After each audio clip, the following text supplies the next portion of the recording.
Good morning. This is the Colorado Energy and Carbon Management Commission. It is the 15th of October. It's 9 a.m. and we are here for a business agenda. Let's do a roll call. Thank you, Commissioner Ackerman, Here. Commissioner Cross, Present. Commissioner Mesner, Here. Commissioner Oath, Here.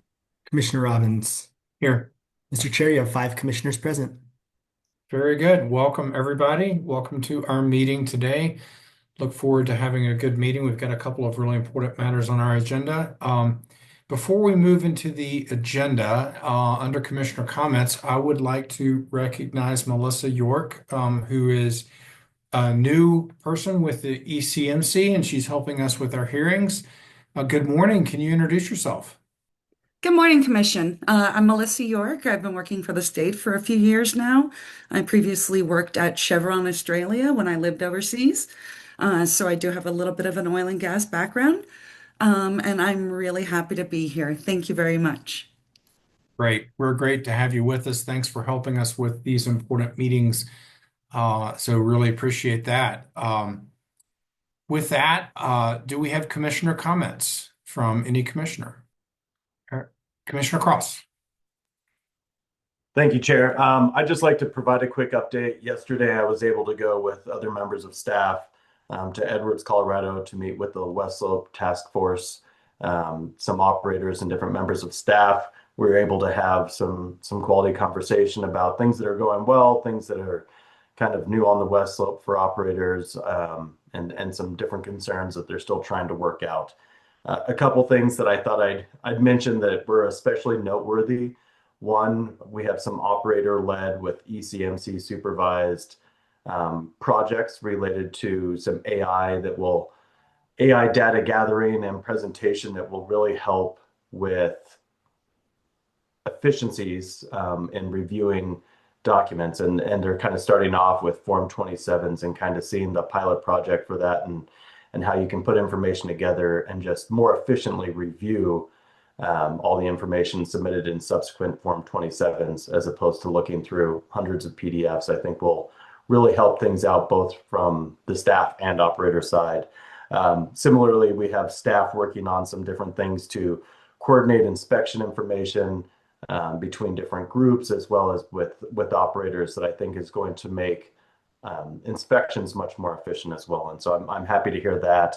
Some other things that came out, luckily there was very little damage done with the Lee fire. There was some equipment done, but no major equipment was done, no major environmental issues or anything like that related to the Lee fire. However, there is still some restoration work that's ongoing. And so I was happy to hear that the restoration work is happening with where some of that burn happened, and that they are doing that. But operators out there were very efficient and making sure that everyone was away and wells were shut in far before fires hit. And so that was good news as well. And then one thing that I thought I'd point out just for all the operators that are listening in, and it was brought up during the operator meeting yesterday as well, but please be conscientious as you're going through your reporting. For example, the produced water reporting, there was some information in there that just was, as was described yesterday, nonsensical. And so make sure that as you're reporting the information in there, you're getting the correct information in, you're getting the correct facilities in, et cetera, to make sure that it's helpful. And I know that staff is going to be reaching out to those operators that had some of those nonsensical submissions there to make sure that we get the right information in. So let's make sure we do that right the first time and stay ahead of that. But that's all I had. Great. Thank you very much, Commissioner Cross. I know the West Slope Task Force Group has been a work in progress for a while, and appreciate your helping continue to tee off of that. Other commissioners with comments? All right. I think next we'll go to the Colorado Produced Water Consortium presentation. We're going to get recommendations on the disproportionately impacted communities prohibition issue, and we'll recognize Ms. Dalton. I apologize, Chair Robbins. I missed the last part that you said. Did you introduce me? Am I Yeah. jumping in wrong? No, you're perfectly fine and on time. You're up, or you're recognized, and we look forward to hearing from you on the Colorado Produced Water Consortium presentation. Thank you, Chair Robbins. May I present? Absolutely. Please share your screen. Thank you. Here, can you see my screen now? Yeah, we can. It's in presentation mode, and we don't see the notes, so it looks great. Perfect. So good morning, and thank you for allowing me to present today. Before I begin, I'd like to recognize and thank the Colorado Energy and Carbon Management Commission for using the consortium's recommendations to inform the produced water rules that were effective in April of this year. And for recognizing the potential barrier to achieving higher levels of recycled produced water usage presented by the complete prohibition of centralized produced water treatment and storage facilities in disproportionately impacted communities. At the rulemaking, the Commission requested the consortium explore alternatives to a complete prohibition of centralized produced water facilities in DI communities. This task resulted in the recommendations for enhanced protections should revisions to the complete prohibition be considered in the future. This presentation today summarizes the more detailed analyses and recommendations sent to the Commission at the beginning of September. The report and the regulatory analysis is available to the public on the consortium's website. In this presentation, I will review the House bill that created the consortium, how consortium members approach the task of exploring alternatives, and the recommendations along with the rationale. As a reminder to the Commission and the listening public, the Colorado Produced Water Consortium was established in July of 2023 with the primary goal to reduce the use of fresh water in oil and gas operations through the increased use of recycled produced water. The consortium has 31 appointed members representing diverse perspectives. Members are appointed to represent state and federal agencies, research institutions, environmental groups, industry, produced water experts, local governments, environmental justice groups, and disproportionately impacted communities. This diverse representation makes the Colorado Produced Water Consortium unique. Separate from the consortium's work, House Bill 23-1242 directed ECMC to adopt rules that require an iterative and consistent increase in the use of recycled produced water. The new rules adopted by the Commission and informed by the consortium's work require that any oil and gas development permitted after January of next year be required to use at least 4% recycled produced water. This amount increases substantially over the years, and by January 1st of 2038, any development permitted will be required to use at least 35% recycled produced water in downhole operations. This higher level of recycled produced water usage requires additional centralized treatment and storage facilities. In addition to the requirements for the increased use of recycled produced water, House Bill 23-1242 required ECMC to adopt rules that prohibited the placement of new centralized produced water storage and treatment facilities in DI communities, which resulted in ECMC Rule 907B5H. The complete prohibition in ECMC Rule is provided for in statute at CRS 3460-134-5D2. The intent of this rule was to protect communities already facing environmental burdens from any extra burdens resulting from adding another large industrial facility to their community. Recognizing that centralized produced water treatment and storage facilities are necessary to achieving the higher targets for use of recycled produced water, which ultimately will result in a reduction of freshwater use, the Commission requested the consortium explore alternatives to a complete prohibition, which would also advance the goals of House Bill 23-1242. The Commission requested the consortium report back to the Commission by September of this year.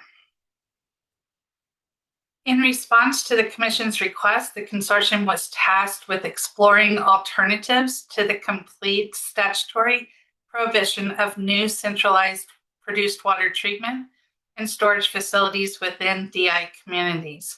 This request required the consortium to engage in a complex thought experiment, challenging the very foundational assumption that a complete prohibition, while established in statute as the most protective measure, is invariably the optimal strategy for safeguarding these communities. Essentially, consortium members had to consider whether the complete prohibition was the best tool for protecting DI communities, and they had to predict and consider all of the potential adverse consequences from these facilities. This thought experiment considered a scenario where the complete prohibition was removed in whole or in part across the state, forcing a qualitative examination of its potential unintended consequences and the possible opportunities for enhanced protections. This critical analysis was conducted within a significant data vacuum. The consortium noted that the original prohibition was not supported by specific data demonstrating it was the most protective option, nor was there empirical data to quantify the unintended consequences being discussed. This data deficit is compounded by a lack of current monitoring, tracking, and reporting of air emissions associated with produced water facilities and their related management activities such as trucking and pipelines. Consortium members recognize and appreciate that ECMC has formed a working group to identify methods for monitoring, tracking, and reporting air emissions related to produced water recycling. The work of this group is much appreciated. However, the pending recommendation from this group was unavailable to the consortium for consideration prior to preparing these alternatives for you today. Similarly, no data was identified or analyzed to determine the magnitude of protection an increased setback from these facilities would be when compared to a complete ban.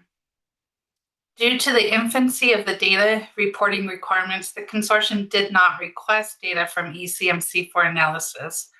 Further complicating the creation of prescriptive measures was the understanding that consortium members developed regarding the boundaries of DI communities themselves. These boundaries can be a moving target because they are reliant on census data that changes over time and is applied differently across densely populated regions, rural areas, and public lands where activities related to recycled produced water may occur. Compounding this challenge is the recognition that other types of produced water facilities are accepted from the complete prohibition. Combined, these factors result in a fragmented and incomplete protections for DI communities.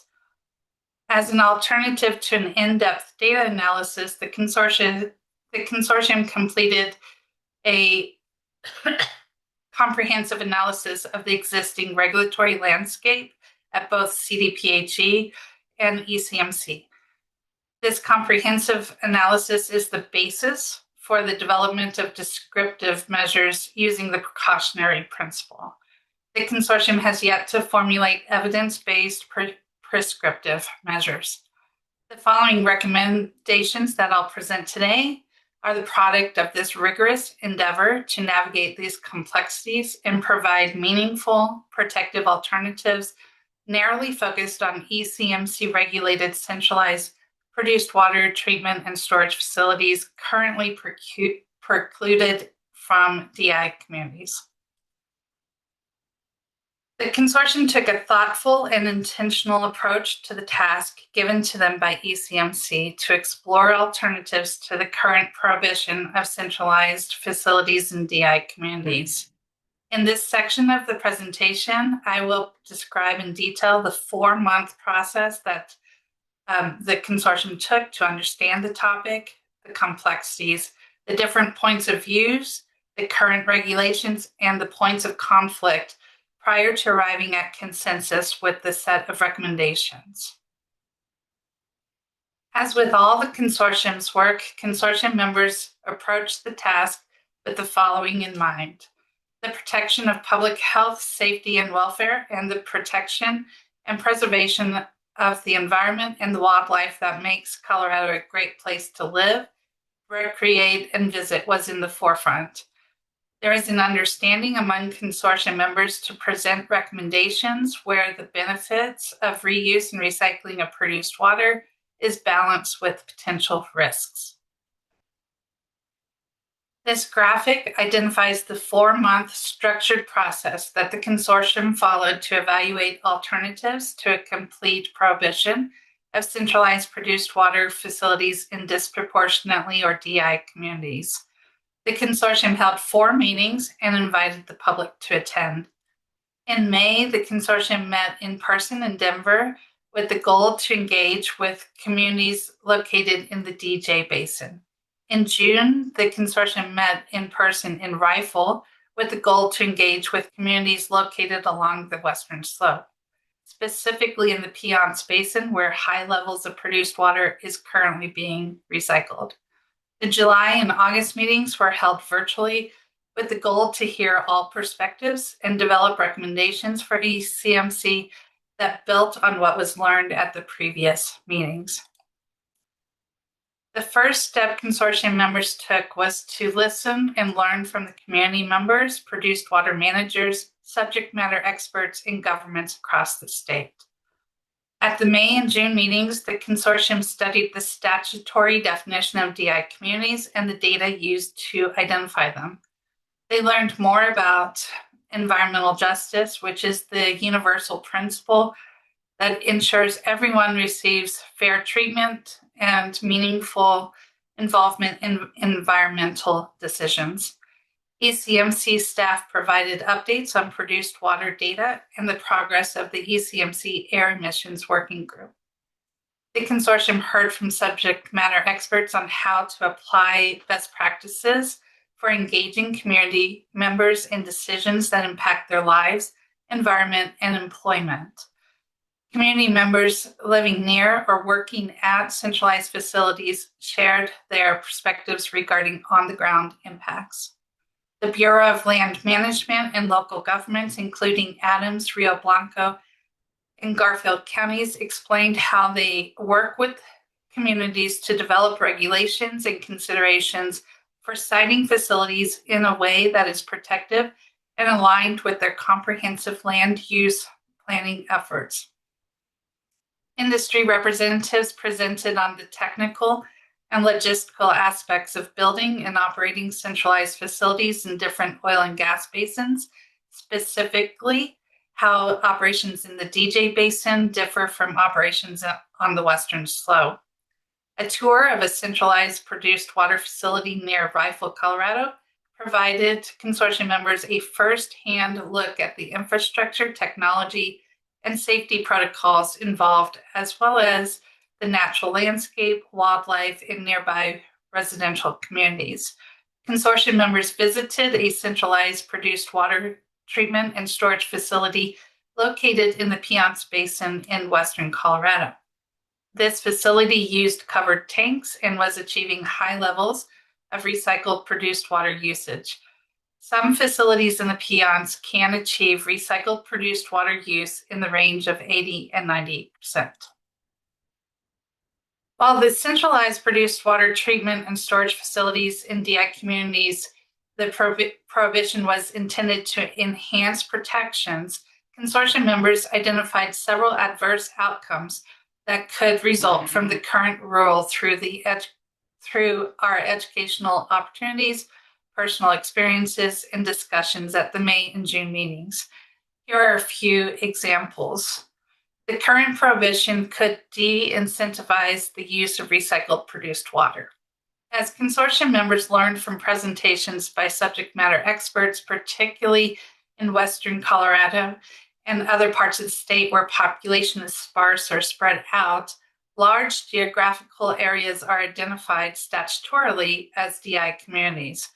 Without being able to build centralized facilities in these areas, the use of recycled produced water may decrease.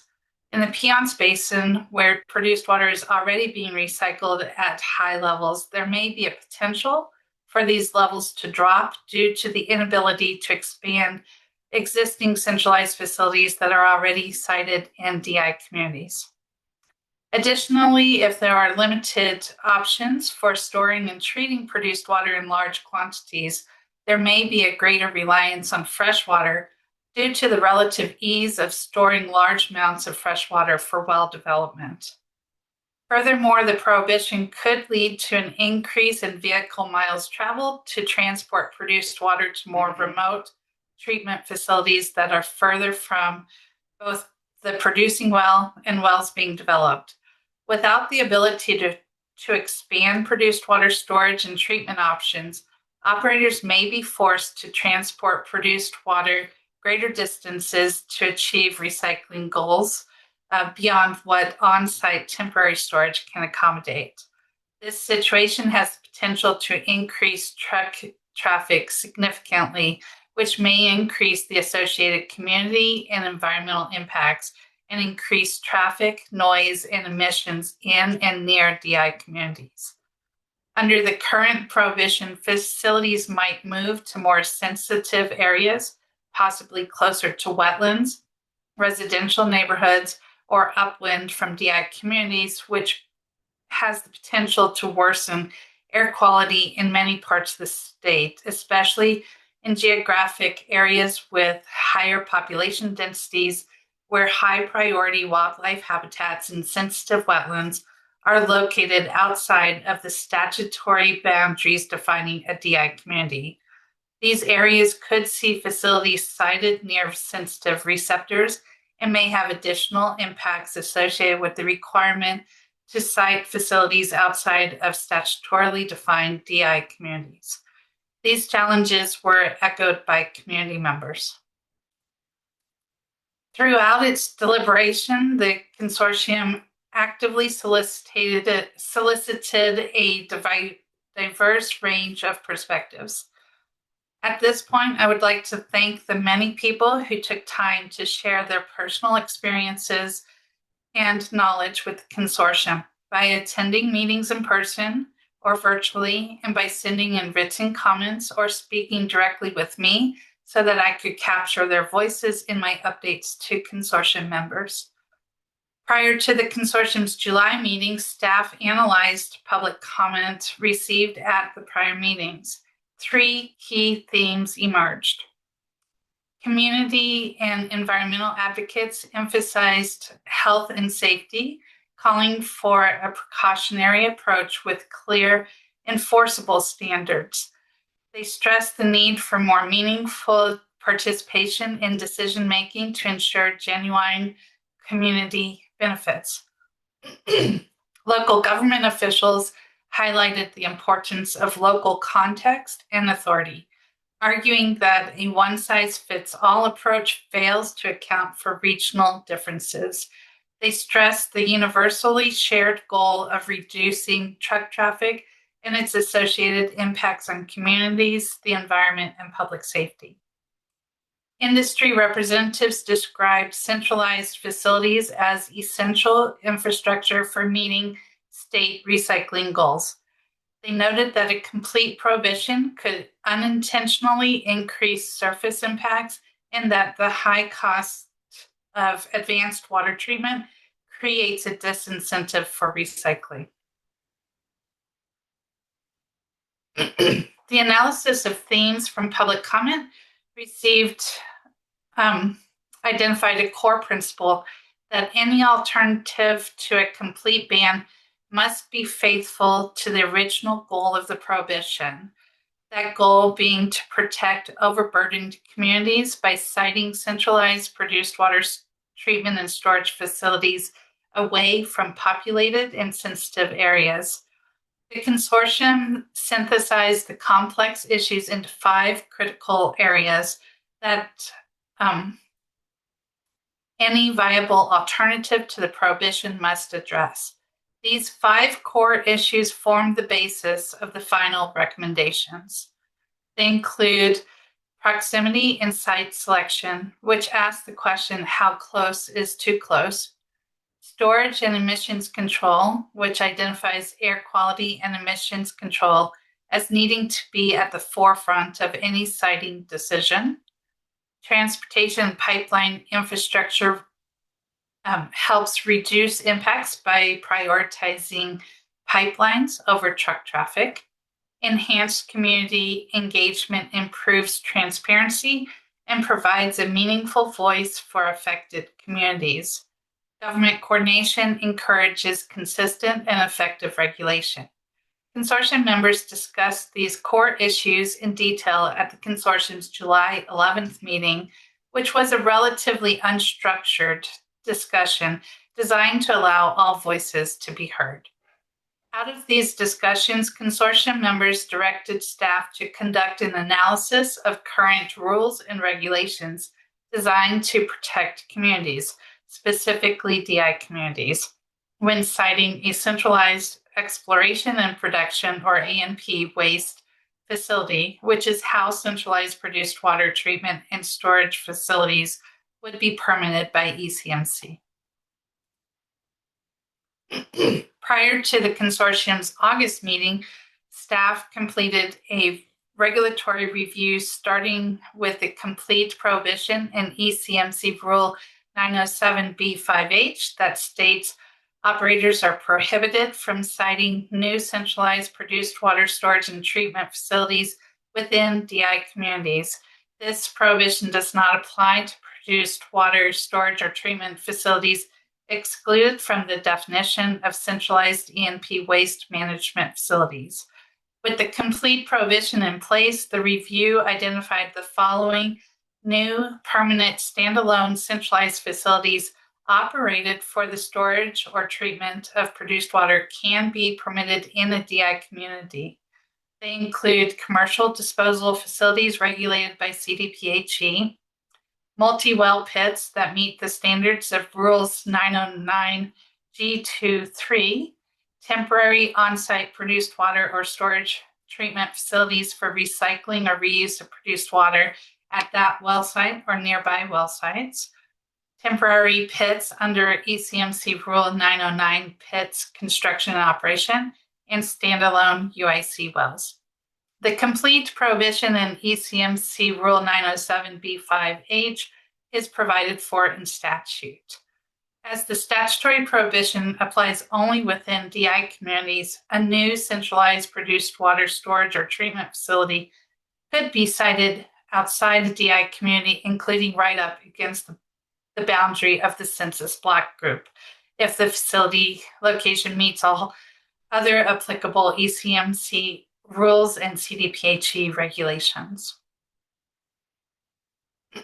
Building on this analysis, the consortium conducted a multi-agency analysis of how different regulatory frameworks at the state apply to siting centralized produced water storage and treatment facilities and the various protections they offer.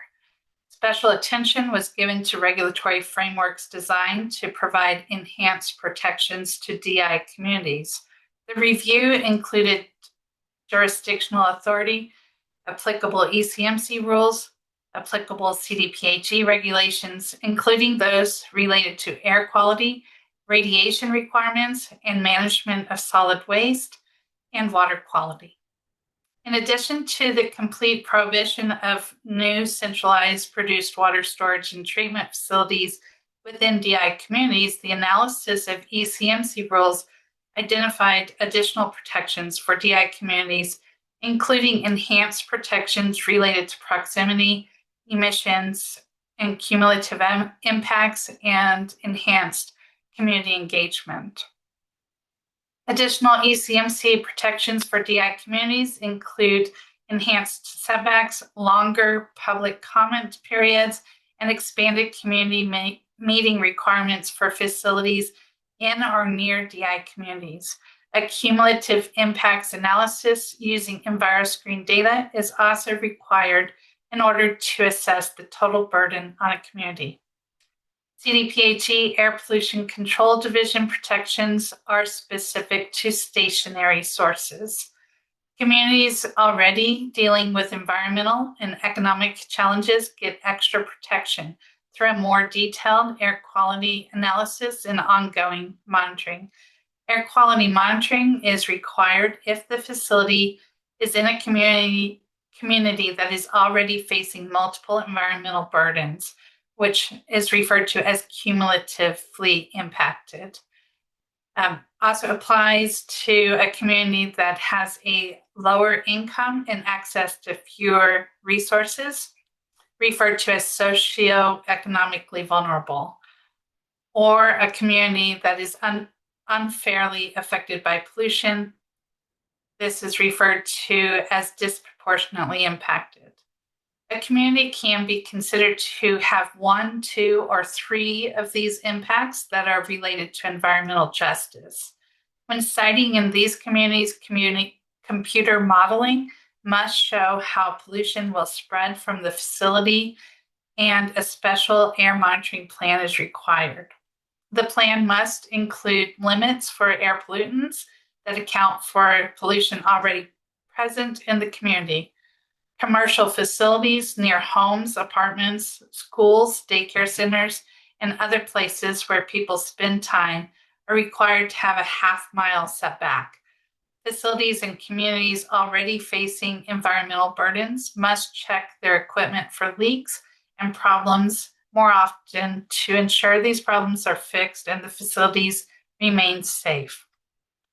CDPHE Hazardous Materials and Waste Management Division protections include proximity requirements, community engagements, and coordination with local government. There is a mandatory requirement of a half-mile setback for commercial facilities from homes, schools, and parks. There is also a requirement that ensures public notice and hearings for all new solid waste sites. The key takeaway identified was that while significant protections exist, they're fragmented across agencies and facility types. The consortium recommendations aim to create a more unified and consistently protective approach. At the August meeting, consortium members used the foundational work from previous meetings to create actionable findings. The 5 core issues identified in July were used as guiding principles for exploring alternatives to a complete prohibition. The detailed regulatory analysis highlighted where existing protections could be leveraged and where new, more stringent standards were necessary. This process led to the development of the 2-tiered recommendation that addressed the challenges presented by the complete prohibition.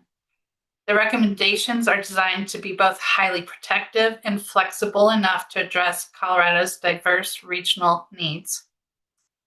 Through this careful and informed process, consortium members reached consensus, which were presented in the findings and reports sent to ECMC Director on September 5th, 2025.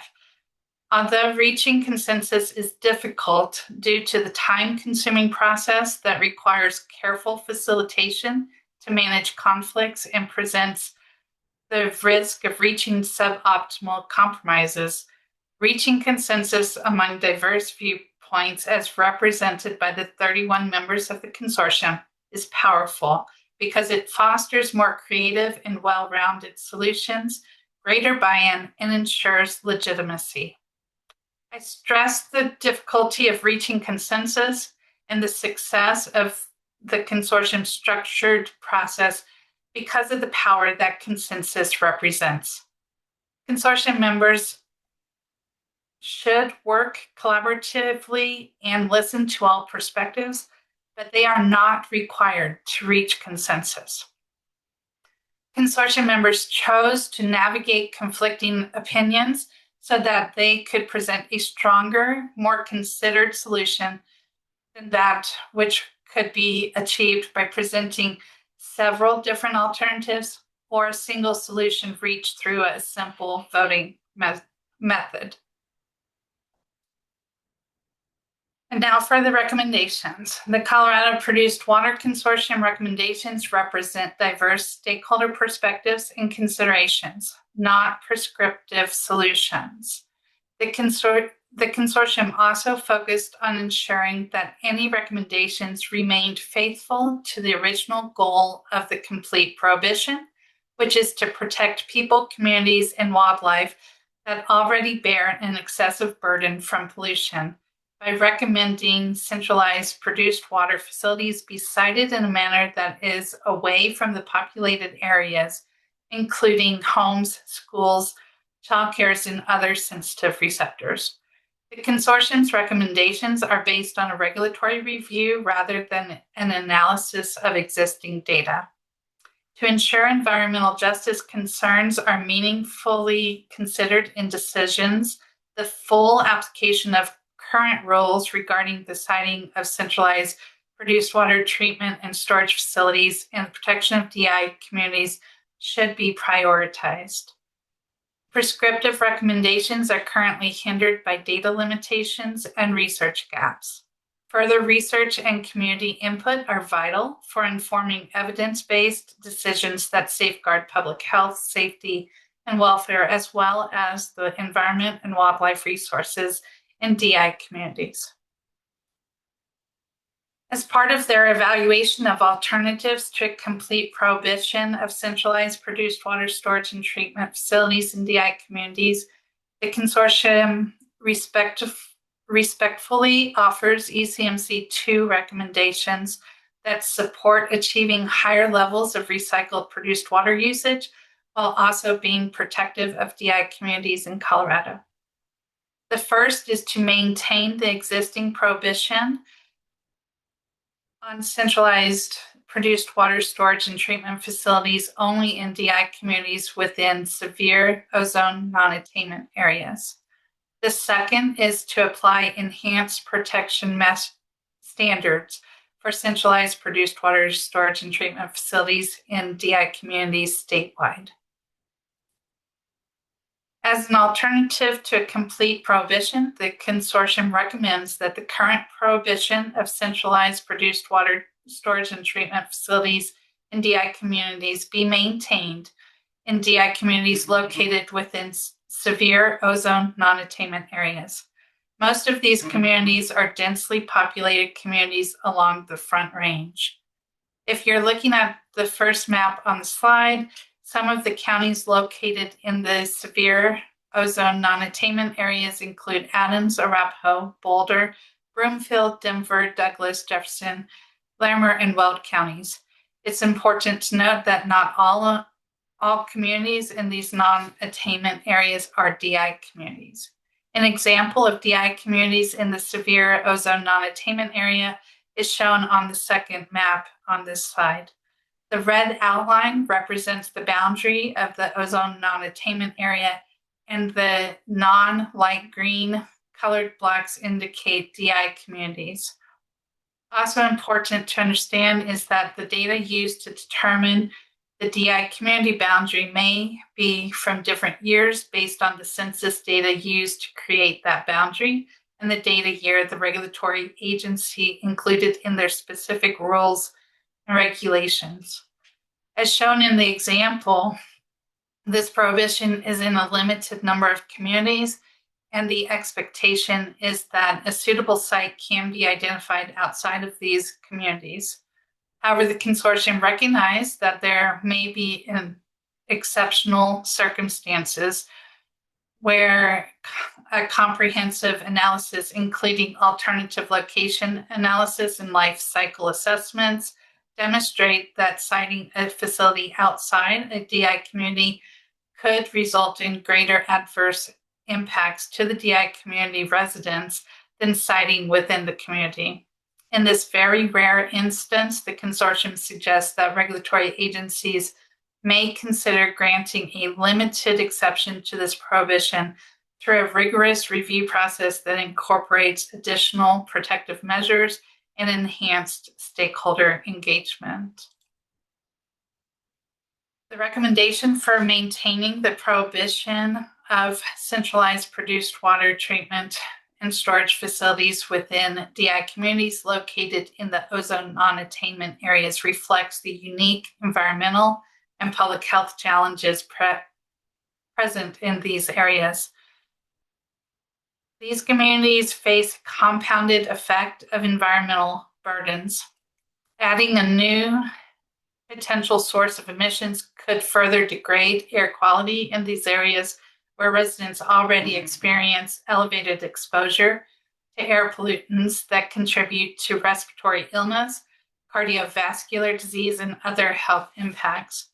While centralized treatment may offer regional benefits through increased use of recycled produced water, the prohibition in these specific geographic areas ensures that efforts to reach higher levels of recycled produced water usage do not come at the expense of communities already facing significant challenges.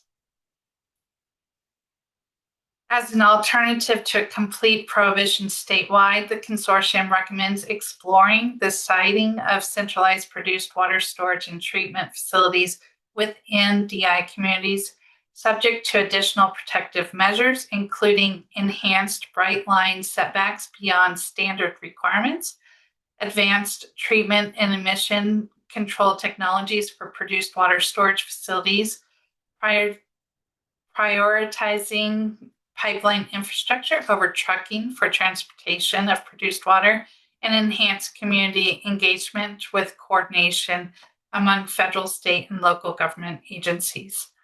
These enhanced protections are designed to minimize potential adverse impacts while recognizing the potential benefits of centralized treatment infrastructure to increasing the use of recycled produced water and the associated decrease in freshwater usage.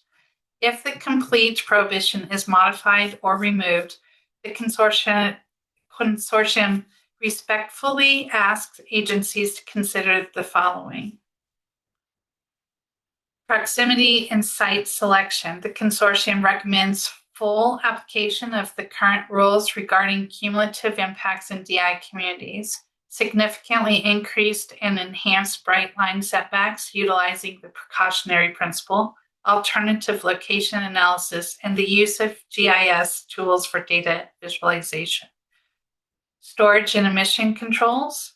The consortium recommends mandatory enhanced emissions capture and control, enhanced treatment of produced water prior to open air storage, pre and post construction monitoring, and life cycle analysis. Transportation and pipeline infrastructure. The consortium recommends prioritizing pipeline infrastructure to reduce truck traffic, enhance pipeline safety, and consider advanced technology and innovation, and increasing innovation in these areas.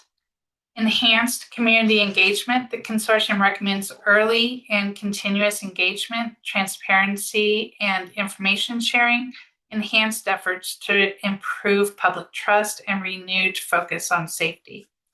Coordination with federal, state, and local governments.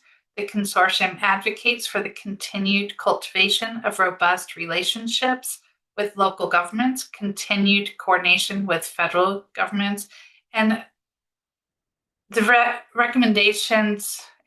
Are you able to see the additional protective measures for facilities in DI communities statewide? Yeah, we see 5 polygons. The recommendations tackle 5 key issues with strict proximity protections considered the most effective in protecting DI communities. Storage and emission control, transportation, pipeline infrastructure, enhanced community engagement, and coordination with local governments are also recognized as necessary and important. The recommendations for enhanced protections rather than a complete prohibition of centralized facilities in DI communities statewide reflects the diverse operational and geographic realities across Colorado's oil and gas producing regions. In choosing a statewide approach, the consortium considered significant infrastructure development is needed to meet the growing demand for produced water storage and treatment needed to meet ECMC recycling targets and timelines. Unintended consequences of a complete prohibition may include increased truck traffic through these communities, a disincentive to increasing the use of recycled produced water, resulting in a greater reliance on freshwater resources, and the potential to site new facilities near or other sensitive receptors. Targeted protections were designed using the precautionary principle. These statewide protections can help operators achieve recycled produced water targets while maintaining environmental justice principles and community protections by requiring advanced technologies and operational requirements designed to minimize facility impacts on communities. This approach allows for the operational flexibility needed to address regional variations in infrastructure capacity, geological conditions, and demographic characteristics while establishing consistent protective standards that prioritize community health and environmental quality across all areas. When deciding to recommend the statewide approach, consortium members discussed the differences between DI communities located in eastern Colorado and those located in the west. Eastern Colorado contains both densely populated urban areas along the Front Range and vast, sparsely populated rural areas identified in rural farming communities near the Kansas border. The Front Range includes major cities such as Denver, Colorado Springs, Aurora, Fort Collins, and Pueblo. As shown on the map, DI community boundaries are often significantly smaller and more concentrated in these urban areas. In areas with more smaller populations, DI community boundaries are much larger and can include an entire county. The consortium identified the unique characteristics, population dynamics, distinct geographic characteristics, variations in demographics, such as age and income, and differences in the oil and gas operational landscapes across Colorado. In eastern Colorado, the higher population density and smaller, more defined DI communities make enhanced protections with rigorous setbacks and emission controls a necessary protective measure. While western Colorado's more rural character, geographically larger, defined DI community areas, and existing high rates of produced water recycling necessitate enhanced protections that accommodate operational flexibility while maintaining community safeguards. The consortium recognizes the Commission and CDPHE have protections for DI communities in their rules and regulations. These protections often identify proximity and site selection as primary tools used to protect DI communities from cumulative impacts. The consortium recognizes that establishing standardized setbacks is challenging due to the reliance on census block group data to define DI communities and the need for flexibility and considerations of population, sensitive receptors, geographic elements, climate and produced water management, and operational techniques across the state. If the complete prohibition is modified or removed, the consortium recommends additional protective measures be applied when siting centralized facilities in these DI communities. When considering proximity and site selection, the consortium recommends the full application of the current rules regarding cumulative impacts in DI communities, increased and enhanced bright line setbacks, alternative location analysis, and the use of GIS tools for data visualization. Proximity should complement design controls, emission monitoring, and alternative location analysis. The use of GIS tools can aid in visualizing siting impacts. For any new centralized produced water storage and treatment facility, the consortium recommends applying existing regulatory frameworks. When applying these frameworks and existing rules, they should be rigorously enforced to ensure that the facility siting decisions account for the burdens already present in these communities. When applying setbacks, the consortium recommends that clear setback distances are predetermined, science-based, employ the precautionary principle to avoid or minimize potential risks, and be designed to discourage or disallow siting in densely populated areas. While some consortium members believe the most protective alternative to complete prohibition would be a bright line setback of several miles, others favor a site-specific evaluation using the best available data and informed consent to determine an appropriate distance for each location. When considering siting facilities in DI communities, a rigorous alternative location analysis allows for community transparency in decision-making and ensures the Commission that less impactful alternative locations are thoroughly explored and that siting in a DI community is a necessity rather than a preference. This analysis reduces the reliance on a single site analysis and should be viewed as a complement that enhances the site selection process by considering comprehensive environmental and social factors. GIS tools provide visual assessments and aid in understanding the potential impacts of proposed facilities on sensitive receptors, DI community boundaries, and unintended consequences, such as truck traffic due to inadequate pipeline infrastructure. Data visualization transforms raw data to more easily understandable visuals and provides a simpler way to identify patterns and insights that might have been missed by numbers or words alone. This approach also supports transparent decision-making. The second additional protection recommended is designed to address concerns regarding the potential volatile organic compounds and nitrogen oxide emissions, which are precursors to ozone.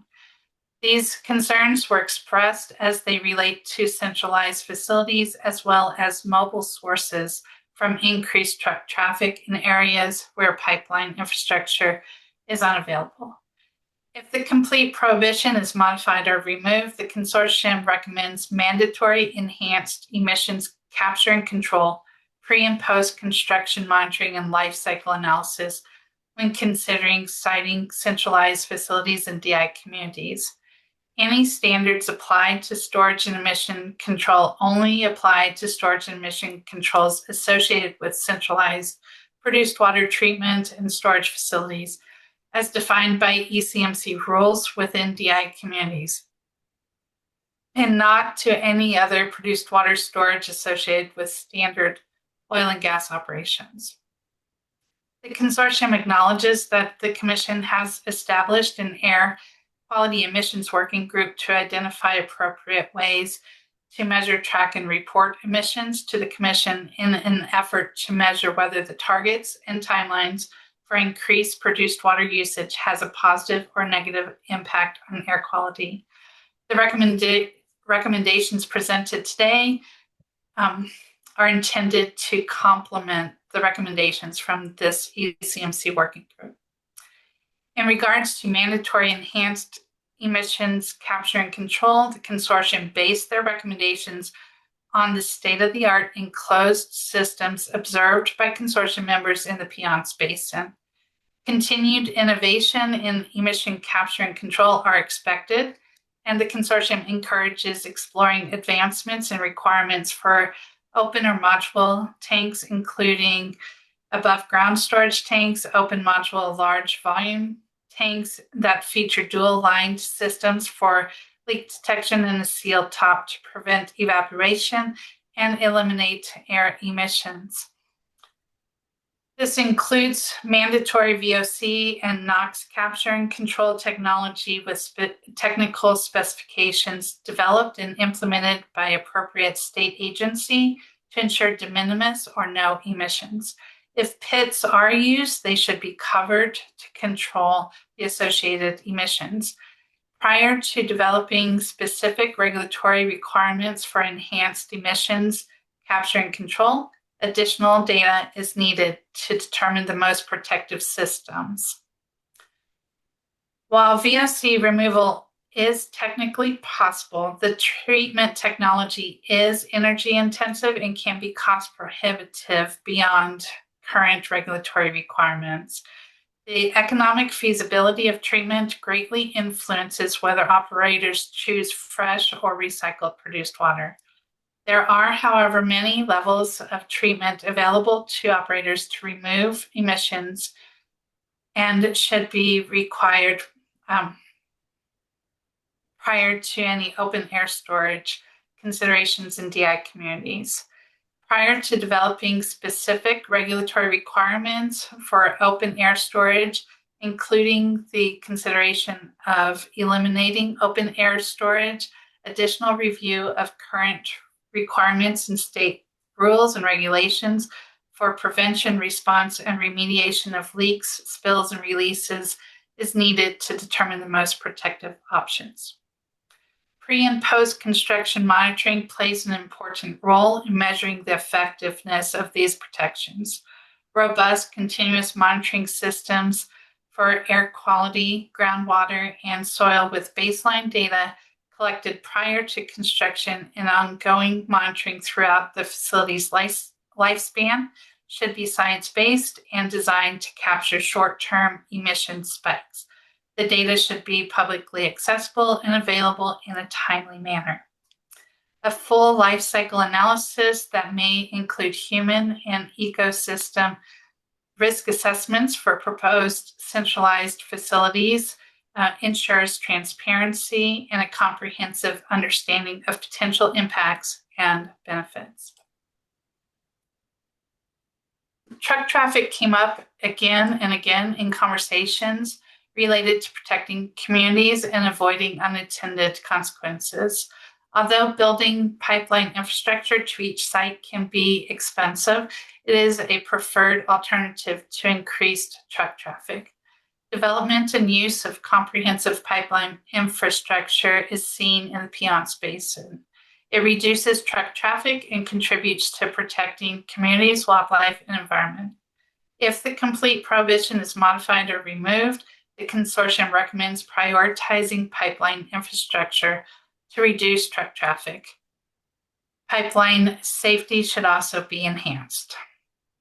To reduce truck traffic, the consortium recommends supporting preferential use of pipelines and to move produced water, especially when trucks would travel through or on the boundary of a DI community. Pipeline infrastructure should be designed to minimize traffic emissions and associated community health and safety impacts. Because produced water includes flowback water, which excludes propellants returned to the surface, additional consideration should be given to ensure appropriate infrastructure such as pipelines are in place and functional at the time of well completion whenever feasible.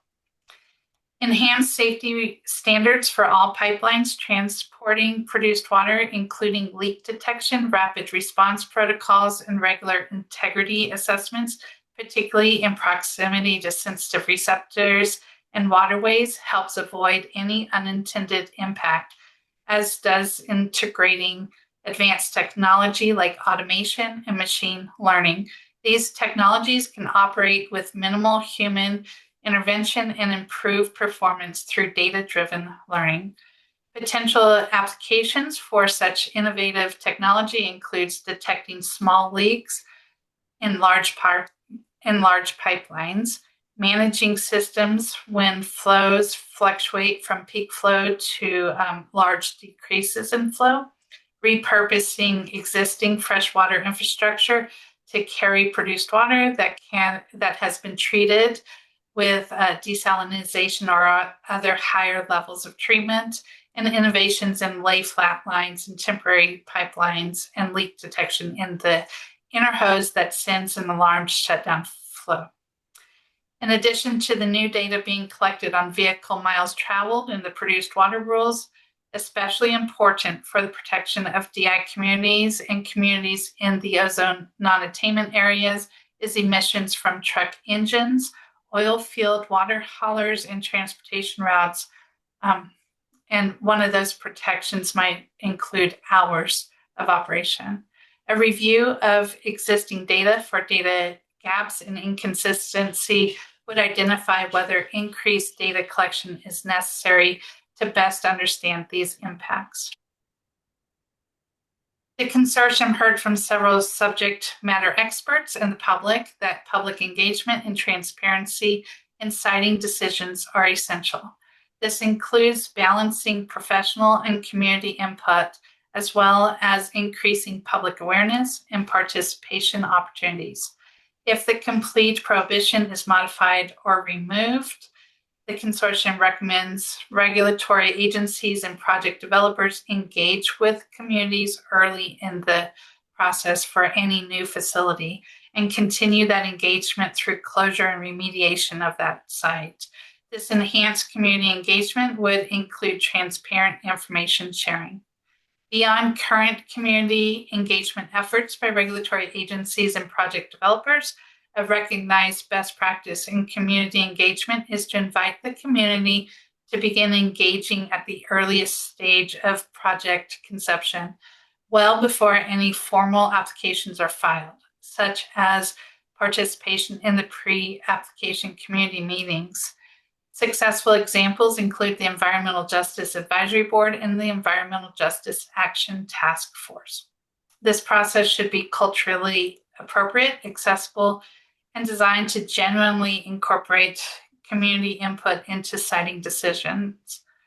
Leveraging the current transparency and information sharing, consortium members shared that easily understandable formats of all relevant data, including monitoring results, risk assessments, and incident reports, would benefit the understanding of the complexities related to the impacts of centralized produced water treatment and storage facilities on communities, and enhance the current efforts to improve public trust, such as enhancing public comment mechanisms by providing meaningful written responses to formal public comments that address substantive concerns raised during a rulemaking process. Strategies may include allowing interactive dialogue beyond traditional formal comment periods, such as community forums, leveraging the success of dedicated community liaisons, and requiring operators build on successful community communication programs such as Community Counts Colorado, which is a 24/7 response line that allows community members a direct industry resource for resolution of concerns or answers to questions. This program is in place in Western Colorado. Furthermore, consider adopting transparent documentation practices that build on the statement of basis and purpose documentation, such as director's notes or similar records that explain decision-making rationale, particularly when specific rule modifications occur. These initiatives aim to ensure community members receive substantive acknowledgement of their input rather than experiencing unresponsive or silent treatment from regulatory bodies. With respect to safety notification and information accessibility requirements can be enhanced to create a more inclusive and comprehensive safety information system that keeps communities informed and prepared.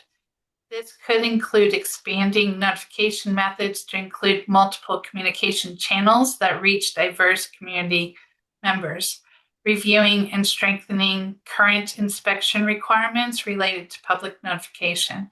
Safety communications should meet accessibility requirements to ensure all community members, including those with disabilities or language barriers, can access critical information and nearby operation potential risks, emergency procedures, and ongoing monitoring activities. Effective solutions require consistent coordination between state regulatory agencies and federal and local governments to ensure that land use and community concerns are effectively integrated into state permitting decisions when appropriate. This includes normalizing regulatory approaches across state agency where possible to reduce cognitive dissonance for communities. The consortium advocates for the continued cultivation of robust relationships with federal, state, and local governments. Consortium members encourage the continuation of the current process of coordinating as needed with federal agencies in permitting processes. State agency relationships and coordination can be leveraged, such as using agency liaisons to ensure consistent approaches to permitting and oversight processes while maintaining each agency's distinct regulatory authority. This could involve identifying inconsistencies, developing standardized communication protocols, sharing data systems, and coordinating review timelines that reduce redundancies and conflicting requirements. Another idea was to establish regular interagency coordination meetings, if appropriate, to align regulatory approaches and create more predictable processes for applicants and communities. Local government relationships should also continue to be fostered and developed to ensure that land use and community concerns are effectively integrated into the state permitting decisions when appropriate. This includes normalizing regulatory approaches across agencies where possible. In addition to the two recommendations presented, the consortium respectfully asked the Commission to consider the following additional considerations and potential barriers to the increased use of recycled produced water. Recognize data limitations, including reliance on estimates, small data sets, and lack of interconnectivity between databases maintained by different regulatory entities. Address research gaps associated with the increased use of recycled produced water, including gaps in addressing emissions from produced water treatment and storage, and in the treatment of produced water. Review infrastructure, storage, treatment, produced water availability, and water sharing agreement using newly reported data. Identify constituents of concern in produced water, understanding the efficacy of produced water treatment, and determining the appropriate classification of different levels of treated or processed produced water.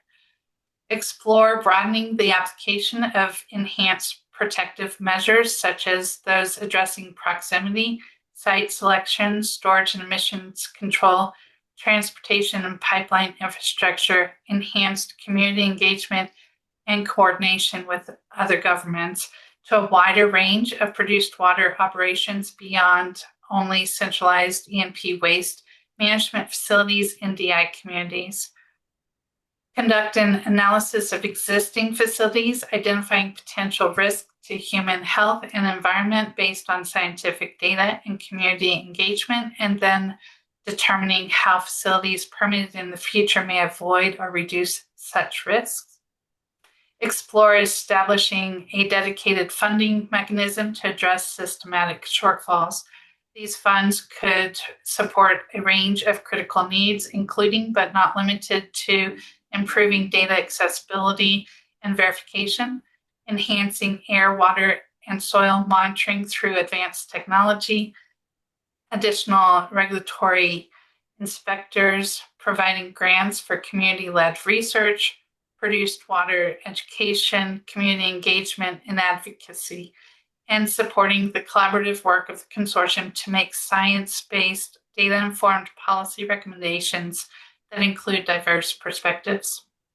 And the final additional consideration is to develop a clear implementation framework for any proposed alternatives, ensuring the process includes ongoing monitoring, community participation, and adaptive management protocols to address unforeseen impacts and verify that enhanced protections are effective. The key takeaways from this presentation is that rather than prescriptive solutions, the consortium recommendations provide perspective and considerations for future rulemaking. These recommendations use the precautionary principle. Additional comprehensive analysis is necessary to develop detailed prescriptive recommendations that adequately address data gaps and inform policy decisions regarding public health and environmental protection. The consortium believes that these recommendations and additional considerations would allow for the necessary increase in recycled produced water use across the state, particularly in areas where it is currently hindered by the complete prohibition of siting new centralized produced water treatment and storage facilities, while also simultaneously strengthening protections for DI communities. Thank you for inviting me to present today. I'm available to answer any questions. Thank you very much, Ms. Dalton. Appreciate the presentation. Commissioners, Ms. Dalton is available for questions if we have any. Commissioner Cross? Thank you, Ms. Dalton. I appreciate the hard work that was done by the Produced Water Consortium and the recommendations given. I wanted to try and see, I'm trying to make sure I have the right one here. With respect to some of the additional protective measures, one of them that you had listed was enhanced protection standards, including emissions controls, enhanced emissions capture and control, enhanced treatment of produced water, et cetera.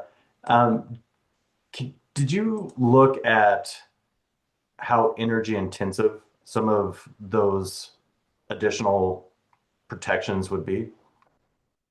So we didn't delve into specific treatment technologies, but there were quite a few subject matter experts that presented on the energy intensity required for higher levels of treatment, such as desalination of produced water.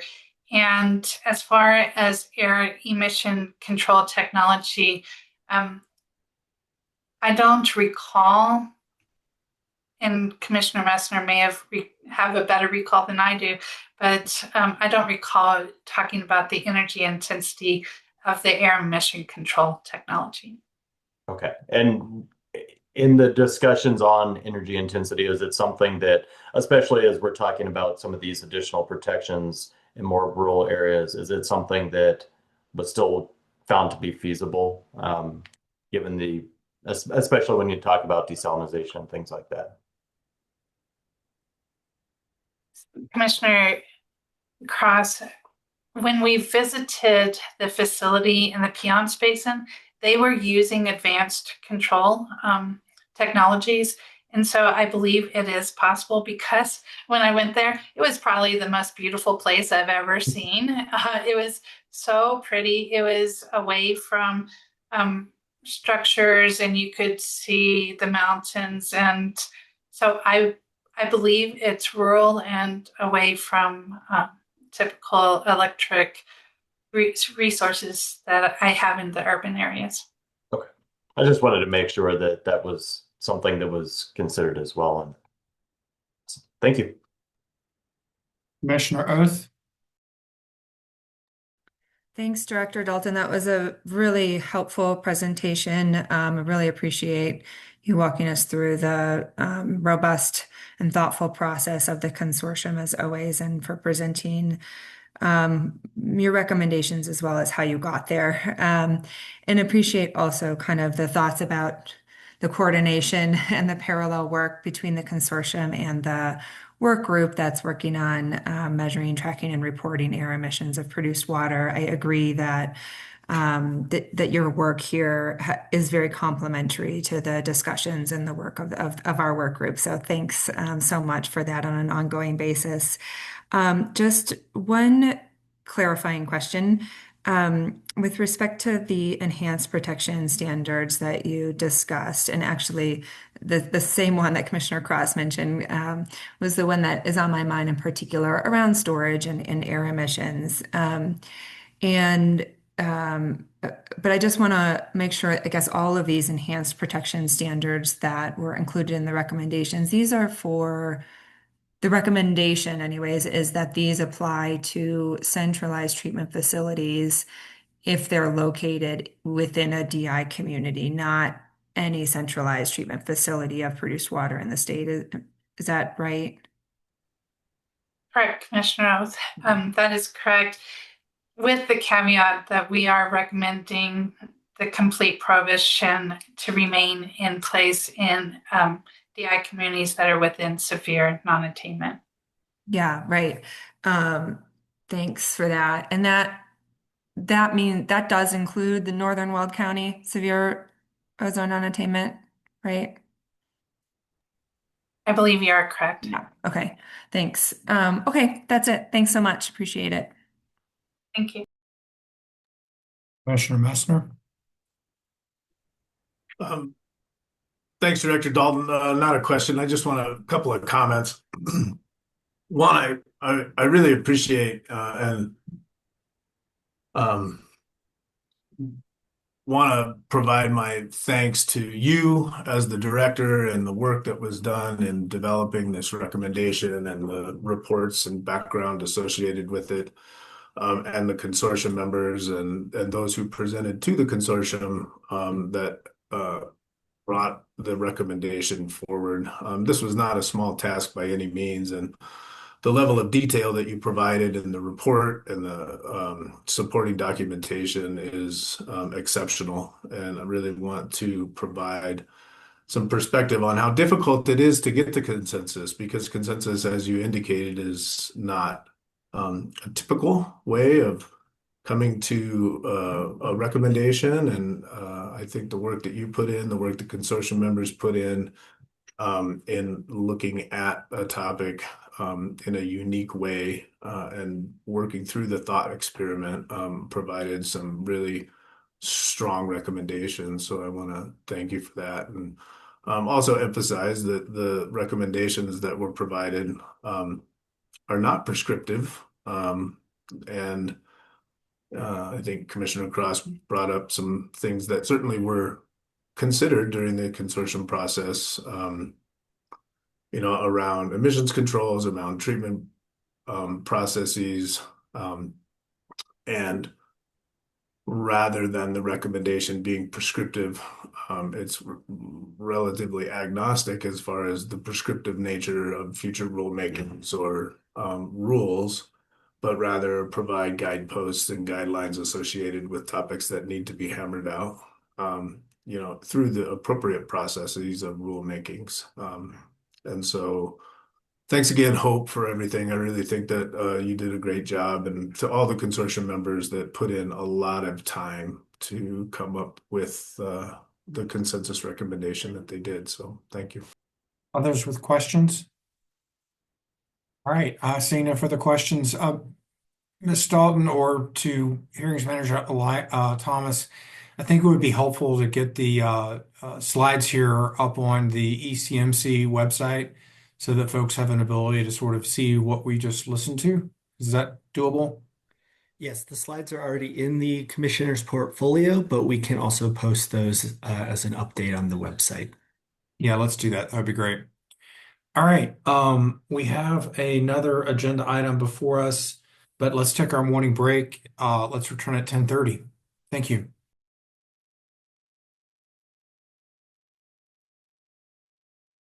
All right, welcome back, commissioners. We'll continue with our business agenda.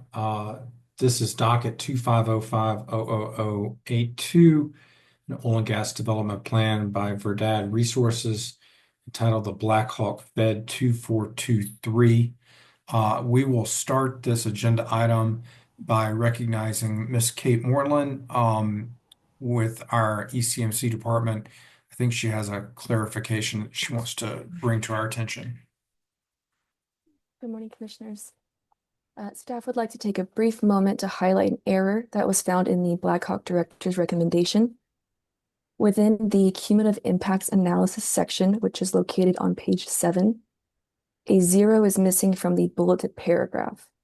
The director's recommendation currently states that Verdad's most recent NOx intensity value is 0.40. This is incorrect. The operator's most recent NOx intensity value is 0.04, as it was correctly provided by Verdad on their Form 2B. So just to reiterate, this error is solely a typo found in the director's recommendation. The correct information was originally received from Verdad, and it is correct on the Form 2B. Great. And that is all I had to highlight. Thank you so much. Great. Thank you very much. And before you go, tell us about yourself. We've not heard from you before. We're happy you're with us. Introduce yourself and welcome. Well, thank you so much. I joined the team at the start of the year, and prior to that, I came out of the consulting world, primarily here on the West Slope and as well as in the Uintas in Western Wyoming. And I'm beyond excited to be a part of this team. Really Well, glad to be here. Thank you so much. done great work for us so far. Really glad you're with us. Welcome to our team, and thank you for the clarification. Does anyone have questions regarding the clarification? All right, we'll let you go about your day. Thank you so much. Thank you. Appreciate it. We now will hear from Brett Kavanaugh from Weld County. Well, first off, are you guys able to hear me okay? Yeah, you sound great. Perfect. Thank you for that clarification, and really wanted to say thank you to Director Dalton for her presentation. There's a lot of great information that I think we'll continue to learn and get guidance from. So want to take that time just to kind of highlight those few things. So appreciate it. Well, good morning, commissioners, and appreciate the opportunity to speak with you for a few minutes regarding Weld County and Woogla's process for Verdad's oil and gas development plan. On November 13th, 2024, Weld County held a pre-application meeting for the Blackhawk Federal 2423 location before you today. Attendees included Verdad staff, Weld County staff, ECMC, CDPHE, the BLM, and CPW. The 1041 Woogla application was received shortly after that on May 6th, 2025. The 1041 Woogla hearing for the Blackhawk Fed 2423 location was held on July 24th, 2025, and approved by our Weld County hearing officer. The final order was recorded with the Weld County Clerk and Recorder on July 31st, 2025, and published in the Greeley Tribune on August 2nd, 2025, which creates a vested property right. Two comments were submitted to the ECMC are included in the director's recommendations. And Weld County agrees with the director's recommendations and supports approval of the permit as stated. We do appreciate your time.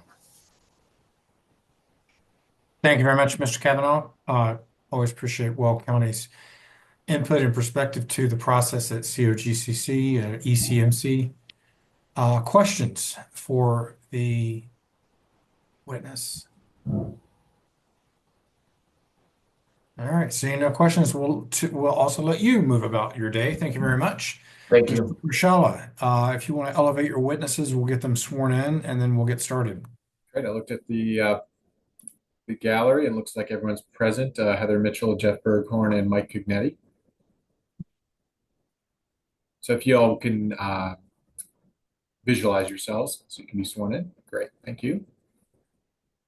I'll ask all of the witnesses when I call your name to raise your hand, state your first and last name, and swear to tell the truth. Heather Mitchell. Heather Mitchell, and I swear to tell the truth. Jeff Berghorn. Jeff Berghorn, I swear to tell the truth. Mike Cugnetti. Mike Cugnetti, I swear to tell the truth. Thank you. Excellent. May I begin, Chair Robbins? Please. Well, good morning to yourself and Commissioners and Director Murphy and staff. My name is Joe Prushala. I'm a shareholder with Wellborn, Sullivan, Meck, and Tooley, and I represent Verdad Resources. Here I am to present the Blackhawk Fed 2423 Oil and Gas Development Plan, which I'll refer to as the Blackhawk OGDP. To start, I'd like to thank staff for all of their work on the application. And thank you to Ms. Moreland for clarifying that NOx value in the director recommendation. I appreciate that. In addition, I'd like to thank Mr. Kavanaugh for all of Weld County's work and their support for the Blackhawk OGDP. Presenting today for Verdad is Heather Mitchell, Verdad's Director of Regulatory Affairs. And then available for questions are both Jeff Berghorn, Vice President of Land, and Mike Cugnetti, Director of EHS&R. This application requests that the commission approve an oil and gas development plan covering approximately 1,280 acres within Township 10 North, Range 65 West in Will County. The proposed development is planned from one new oil and gas location to accommodate 10 new horizontal wells. The location is immediately adjacent to the mineral development area and located on fee surface in a rural part of Will County. The relevant local government, as you heard from Mr. Kavanaugh, is Weld County, which did approve the Black Hawk pad in July of 2025. There are no proximate local governments. Verdad owns leasehold in the mineral development lands covering more than 45% of the mineral interests in that spacing unit, and therefore has the right to develop.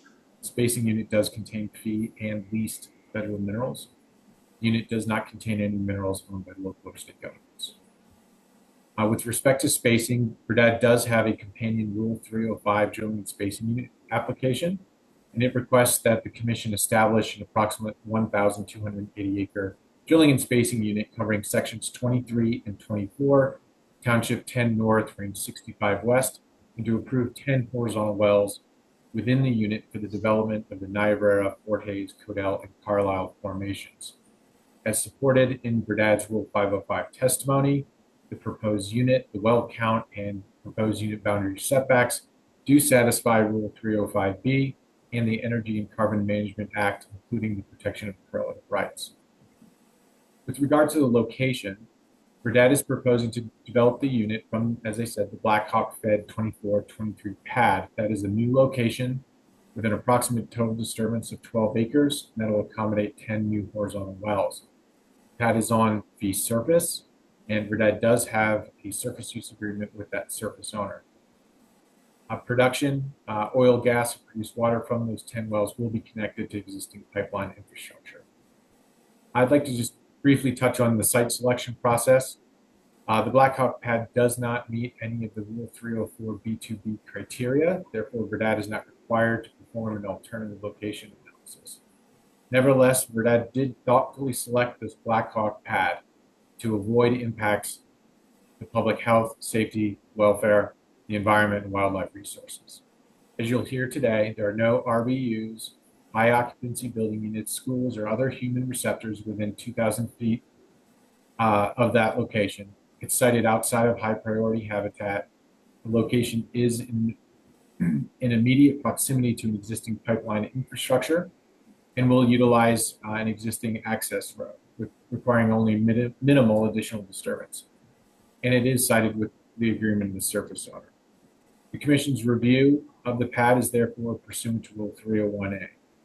As you'll further hear, for the impacts that cannot be avoided by siting, Verdad will deploy a suite of best management practices at the location in satisfaction of Rule 301A, such that the proposed operations will protect and minimize adverse impacts to public health, safety, welfare, the environment, and wildlife resources.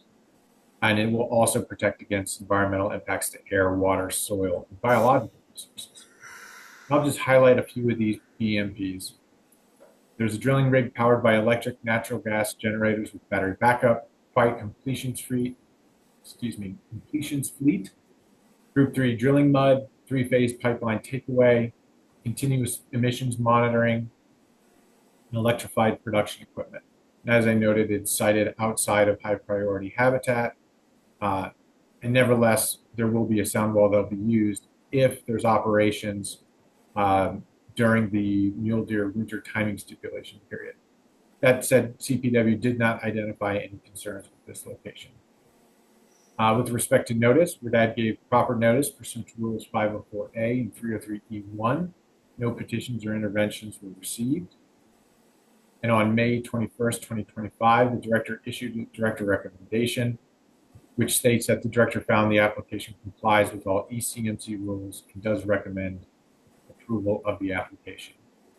So with that, I'd request that the commission approve the application as it satisfies the Energy and Carbon Management Act and commission rules, specifically 604B1 or 301A, with a thoughtfully selected location that prioritizes avoidance of adverse impacts, avoids all human receptors, is outside of high priority habitat, connecting to existing pipeline infrastructure, and employs BMPs that will best protect and minimize and mitigate adverse impacts to public health, safety, welfare, the environment, and wildlife resources. We ask that you adopt the director's recommendation and approve the application. With that, I will turn this presentation over to Ms. Mitchell. Thank you very much. Thank you. I'll share my screen. Start my presentation. Is everyone able to see the first slide? Great. Yes, we can. Great. I'm going to scoot over all the people. Here we go. Okay. Good morning. My name is Heather Mitchell. I'm the Director of Regulatory Affairs at Verdad Resources. And today I'll be talking through our Blackhawk Fed 24-23 Oil and Gas Development Plan. As Joe mentioned, we also have Mike Cognetti and Jeff Berghorn here to answer any questions that you may have at the end of the presentation. Today, I'll be running through our development plan, location overview, area of evaluation, enhanced systems and practices, as well as best management practices, incremental impacts, and permitting and operational timelines. This first slide shows our proposed development unit, which had an error in it. It is going to be Verdad will use one 12-acre location to develop a 1,280-acre spacing unit comprised of all of Section 23 and 24 of Township 10 North, Range 59 West. That's different than what was given in the presentation. So the presentation that was given ahead of time, it's 10 North, 59 West. We'll drill 10 new horizontal wells and develop the Niobrara, Fort Hays, Codell, and Carlisle formations with one occupation. This next slide orients you to our proposed location within Weld County. Here we have a 2.5-mile radius around our proposed location, and our unit is outlined in red. The RBUs are represented by diamonds, and there are none within 1 mile. There are also no other human receptors, including disproportionately impacted communities or schools. We're sited away from water and outside of high priority habitat. The high priority habitat is shown on this slide. It is to the north. It's the mule deer winter concentration area and severe winter range, and it is shown in yellow. We'll be accessing, our pad is outside of it, as are our access roads. We'll be accessing this pad via Weld County Road 127 and Weld County Road 110. Our nearest municipality is Raymer, which is about 13 miles away. We do have an SUA, and we're not asking for any 604 setback variances for this location. The Blackhawk Fed, this zooms in a little bit closer to our proposed location. It's situated in the northwest quarter of Section 30, Township 10 North, Range 58 West. This is a proposed new location of 12 acres. We'll also extend an existing access road an additional 2.46 acres. Again, located away from homes and outside of disproportionately impacted communities and away from schools. Here, this slide shows the high priority habitat to the north. It also shows an existing gas pipeline in pink, an existing oil and water line in blue, an existing access road in yellow, all to the south of to the high priority habitat. This particular location accesses the minerals in a way that will minimize drilling and completion times. Zooming in a little bit closer to our proposed facility layout, this particular location will be tank light. It will have electrified production equipment. We will put sound walls on the north if we operate during the timing limitations to protect the habitat to the north. And this pad will be reduced to 5.22 acres of permanent disturbance. For the area of evaluation, the default area of evaluation was agreed to, which is 1 mile for air quality, climate, public welfare, wildlife, biological resources, soil, vegetation, and habitat, as well as transportation corridors, and water resources is 2.5 miles. We don't anticipate any public welfare impacts because, again, we're away from all human receptors. Within the area, there are 6 active oil and gas facilities. 4 of them are built. The other 2 are expired and not built.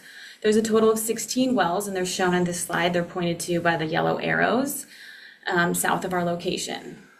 The land use in the area is mostly rangeland. The nearest down gradient water is about 2,361 feet to the south. They are tributaries of the South Platte. Mule deer winter concentration area and severe winter range is to the north, about 150 feet. Also to the north are aquatic native species conservation waters. They're about 3,793 feet to the north. This area is primarily shortgrass prairie, according to Colorado Wildlife Action Plan. For enhanced systems and practices, as far as infrastructure goes, VRDOD will install a gas, oil, and produced water line, as well as a lay flat temporary water line for completions. We'll use Group 3 drilling mud to reduce odor, and we'll have a gravity-fed sand management system to reduce dust. To reduce emissions, we'll use LACs to transfer oil and water directly into the pipelines. We also have no permanent storage for oil or water, and we'll be electrifying our production equipment. Additional BMPs will have a drill rig powered by natural gas generators with battery backup. We'll have a frac crew powered by natural gas engines.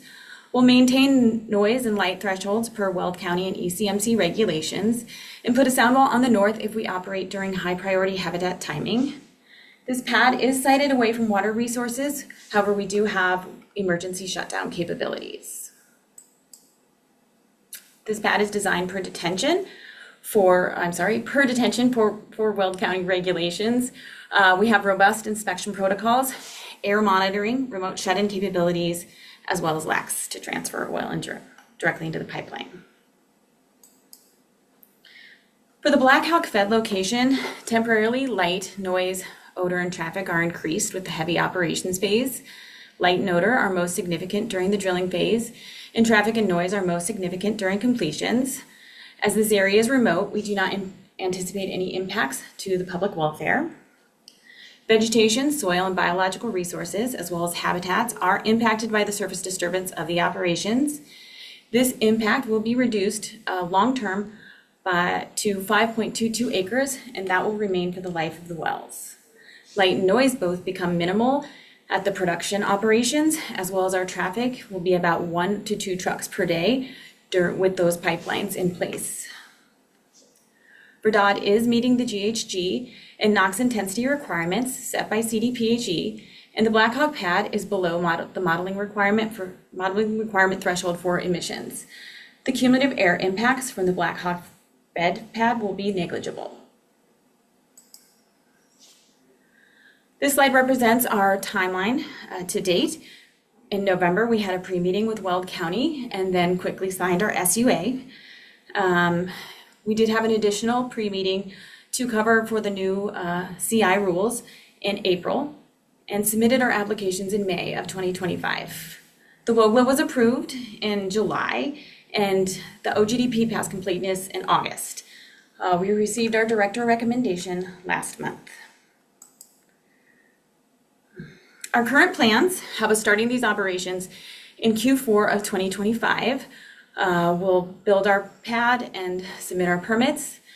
We plan to start drilling in Q1 of 2026 and have these wells online by Q3 of 2026. Notable from the director recommendation, here are a few items that we just wanted to bring to your attention. The appropriateness of the size of the AOE, that staff is not looking for any COAs related to VRDOD's NOx intensity or greenhouse gas intensity targets. VRDOD is greater than 20% below the NOx intensity target, and that staff concluded that together with BMPs, the impacts were effectively mitigated or minimized. So in summary, this location protects and minimizes adverse impacts to the public health, safety, welfare, the environment, and wildlife resources by avoiding all of these receptors. BMPs minimize and mitigate the impacts by using an existing access road, being very near existing pipeline infrastructures, as well as the equipment that we use for our operations. Cumulative impacts will be reduced by using an oil, gas, and produced water line, electrified production equipment, and the elimination of emissions for water and oil storage tanks. That is all I have today. We appreciate your time and your review of this application, and we're happy to answer any questions that you may have. Thank you, Ms. Mitchell. Thank you, Mr. Pashala, for the presentation. Commissioners, the panel is open for questions. Commissioner Oath. Thanks, Mr. Chair. Oops. Commissioner Oath, you're muted. Commissioner Oath, you seem to be muted. Yep, sorry about that. Thank you. Yep, no worries. Thank you very much for your presentation. I guess what I wanted to talk about in part is your schedule, particularly for drilling.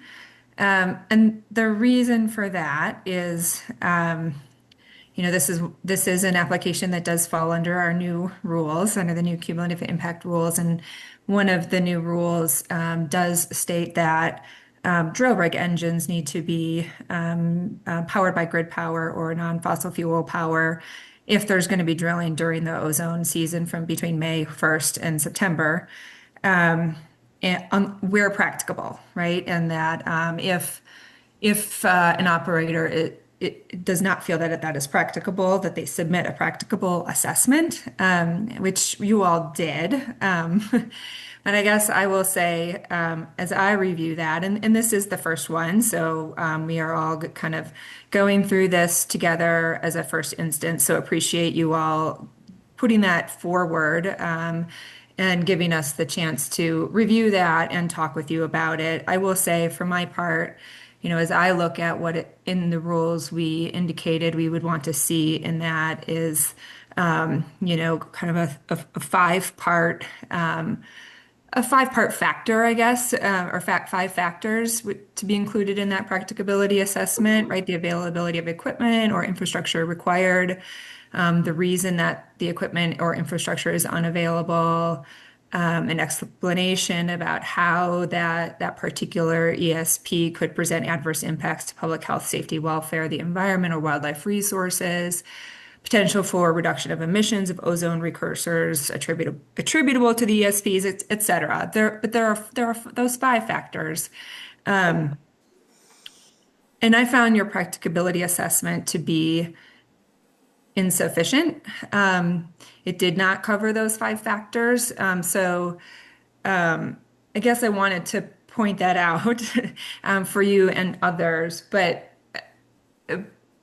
and note that, however, it does seem that as you've put forward in your schedule, it looks like your drilling is intended to occur in Q1 of 2026. So that would be prior to May 1st, in which case that may not be, that practicability assessment may not be pivotal.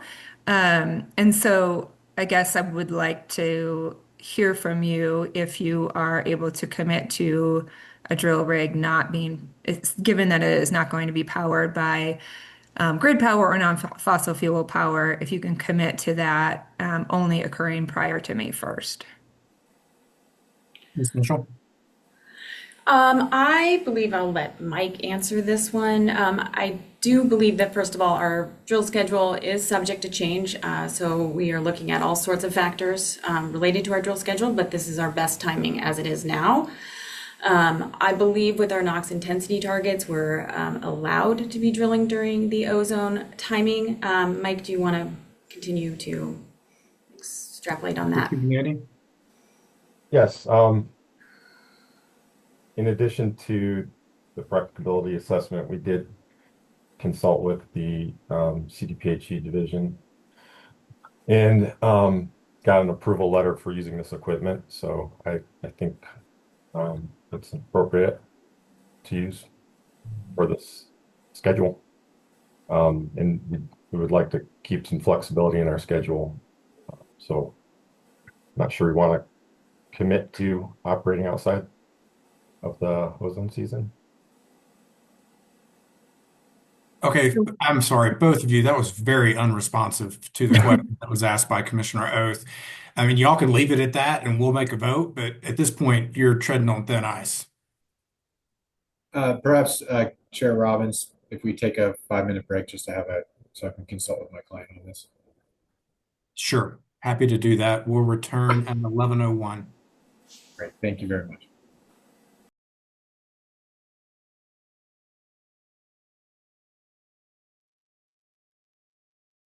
All right. Welcome back. We're in docket 2505-000-00082.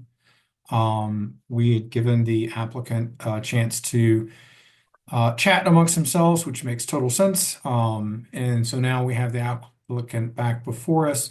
Mr. Prishala, you and or your witnesses are recognized.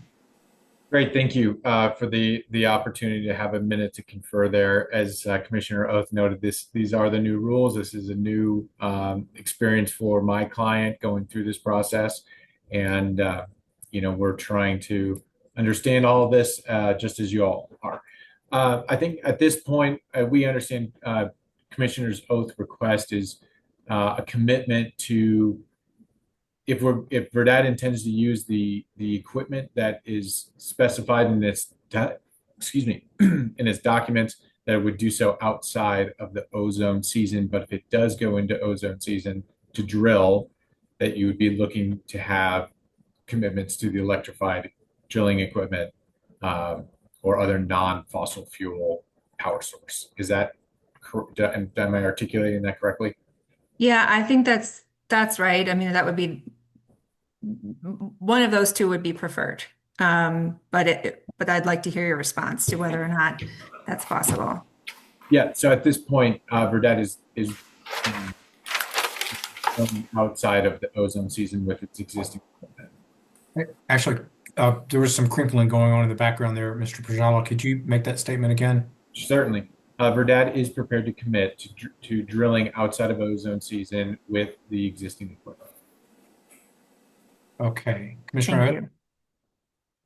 That is, I appreciate that very much, and that is very helpful, in which case I think we can just kind of leave my comments about the practicability assessment there for the record for you all and others as we move forward. But given that, then I think the practicability assessment itself doesn't need to become a pivotal element given that that commitment. And then I think we'll just have to find a way to memorialize that. So thank you. Yeah, and just if I may, just on that point, Commissioner Oath, my client did not receive any feedback from staff as though the practicability assessment was insufficient in any way or wasn't satisfying the rules. So we really appreciate your feedback on that so that we can improve upon it going forward. Yep, I noted and agree. As I said, yeah, I recognize this is the first one of these we have seen, and so appreciate you all making the effort to put it in there and having the opportunity to have this conversation. All right, very good. And Mr. Prishala, and to your client, I want to emphasize the fact that we're all working through new rules and regulations around cumulative impacts, and no fault of anybody's own, but we just want to make sure we get it right. And as with judges and case law, we're building a record for others to understand later. So I appreciate you going forward and taking the time to understand the concerns from the commission. Other questions for the panel? All right, seeing no further questions, we move to the deliberation phase. Does anyone want to start with deliberations? Commissioner Oath. I'm happy to. Thanks, Mr. Chair, and appreciating the conversation that we were able to have here this morning and the applicant's commitment to drill outside of the ozone season. I may call on AAG Boudreau and see if he may be able to help us with some language to memorialize that commitment in the appropriate manner. AAG Boudreau, did you have a chance to think about that? Yes. Do you mind if we take 5 minutes so I can work out some language that works for everyone? Sure, but why don't you go ahead and take your 5? I've got some further deliberative thoughts, but we'll let you do that. The further deliberative thoughts are not on that topic. My further deliberative thoughts are for the record that this is an approvable OGDP. Appreciate the work that staff and the applicant have done. Appreciate the commitments or the comments from Brett Kavanaugh from Weld County, except for that one issue that I think we've worked out. I don't have any further concerns, and I'll be voting in the yay perspective on this. Does anyone else have further deliberative thoughts on this application? Commissioner Ackerman. Thanks, Mr. Chair, and I appreciate Commissioner Oath bringing up the one significant issue that was on my notes as well. I did just have a couple of note points here to clarify the record. In the director's recommendation, it does talk about this being done in 3 occupations, as was clarified today during the hearing, that it would be developed in 1 continuous occupation. I think we just had a semantics issue there, that there are 3 phases to the occupation. And certainly the operator can correct me if I'm misstating that. As well as pipelines, there wasn't a lot of information prior to this hearing on pipelines. It was, as is often the case, dependent upon third parties. It appears to me, or more than appears, my understanding is that the commitment from the operator today is that there's a committed 3-phase takeaway. I also wanted to state that I appreciate the use of a sound wall during winter timing restrictions to minimize the impact on the nearby mule deer winter HPH. I wanted to clarify that this isn't by regulation something that's required of this operator. This is something that they're working with CPW specifically to do for the purposes of minimization above and beyond what the regulations require. And I appreciate the work done both by the operator and CPW on that front. And I really appreciate Commissioner Oath working through the practicability assessment issue. I had the same notes and certainly feel like the requirements of that practicability assessment are set forth relatively clearly in the regulations, and would certainly encourage those that are depending on the practicability assessment in the future to review those carefully and to provide them as set forth in regulation. And those are my deliberative thoughts. And I am also in favor of this application, Mr. Chair. Yeah, I appreciate those thoughts, Commissioner Ackerman. And I would agree, if we're trying to create a record for those that are trying to establish an inability to comply with 316, that the practicability assessment really needs to be pretty robust and rigorous, and attach, I think, at a minimum, the 5 points that are contained within our rule, and there can be others that folks could point to as well. That's important for us to then get an ability to understand whether the rule needs to be complied with or not. Others with deliberative thoughts, Commissioner Messner. Yeah, thanks. I just wanted to add a little more flavor on the practicability assessment, or at least some of my views on it. And thank you, Commissioner Oath, for bringing it up. I think it is an important topic, and also want to acknowledge that this is the first time that an operator has had to do a practicability assessment. And so I'm not trying to poo-poo any efforts that were made. I think that there is a good resolution to this, which is having the drilling occur out of the ozone non-attainment season, whereas the practicability assessment doesn't really apply. But I do think that, utilizing the direction that's provided in the statement of basis and purpose in the rule as to what needs to be utilized for a practicability assessment, and understanding that the operator or applicant does have the burden of proof on this, to have a robust practicability assessment with evidence backing it up. That could be letters from utility providers or email chains of communication, or some way of making a clear showing that it is or is not practicable, is going to be really important. This was an important discussion that was part of the cumulative impacts rulemaking, and I think how this gets applied and how that showing occurs with practicability ends up being really important. So just a little more perspective from my point of view. I do want to point out that I think this is a really good application. The citing of it is excellent. The technology that's being proposed is excellent. The 3-phase takeaway, the no storage of stuff on site. I think that there's a lot of good things about this, and so do appreciate that. And so I'm glad that we came to a resolution on the one item. Others with thoughts? Commissioner Cross?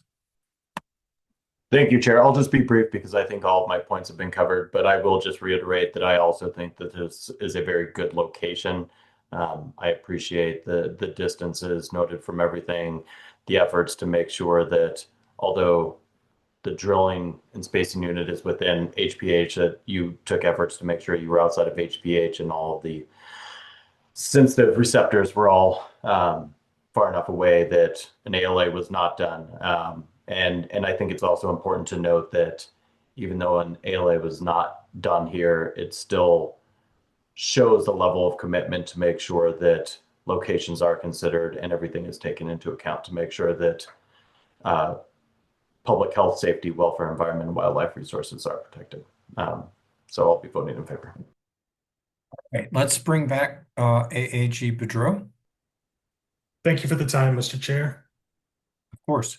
In fact, let me just sort of state for the record that one thing I've noticed is that as the applications become a little more, well, I mean, none of this is easy.